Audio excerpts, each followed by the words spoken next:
She was put on the block like cattle. Until a silent man outbid them all, the gavel fell like thunder. Martha Holloway's knees buckled against the courthouse steps, rough with scraping through her thin cotton dress.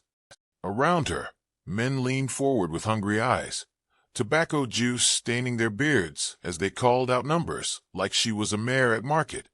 $50 for 5 years' service, hollered Jake Morrison, his breath reeking of whiskey and cruelty.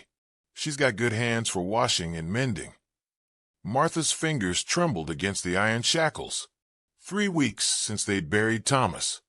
3 weeks since the bank man had come knocking with papers thick as her husband's coffin would. The farm was gone. The cattle sold. Now she stood here like chattel, her wedding ring the only thing they'd let her keep. 60, called another voice from the crowd. She can cook, can't she? My boys need feeding. The auctioneer wiped sweat from his brow despite the October chill. Do I hear 70? Come now, gentlemen. Look at those shoulders. Strong as an ox, this one. Martha closed her eyes. The sun beat down merciless, but inside her chest, winter had already come. Thomas had promised her they'd never be poor, had sworn on his mother's grave that the wheat would pay their debts. Instead, the drought had taken everything, leaving only dust and shame. $75. Morrison's voice cut through her memories like a blade. She knew that tone, had heard it when he'd cornered Sally Jenkins behind the schoolhouse last spring. Sally who'd vanished one night, leaving only bloodstains on her father's porch. The crowd stirred restless as flies on carrion. Martha opened her eyes and saw Morrison's friends nodding approval, their faces twisted with the kind of hunger that had nothing to do with empty bellies. Her stomach turned to ice. Going once for 75, the auctioneer called, his voice echoing off the brick buildings that lined Millfield's Main Street. Church bells had rung here when she'd married Thomas 5 years past. Now they stayed silent as sin. $100. The voice came from the back, quiet as winter wind through bare branches. Martha turned with the rest of the crowd, searching for the speaker. There, leaning against a hitching post, stood a man she'd never seen before. Tall and lean as a fence post, with silver threading through hair dark as creek stones. His clothes hung simple and clean, but his eyes carried scars older than his face. Morrison spun around, his hand dropping to the Colt at his hip. "Who the hell are you, stranger?" The man didn't answer, just pushed away from the post and walked forward, his boots making no sound on the dusty street. When he moved, Martha caught sight of something that made her breath catch, a bat-shaped dent worn into his vest pocket, like he'd carried star-shaped weight there for years. "I said 100, the stranger repeated, pulling a leather pouch from his coat.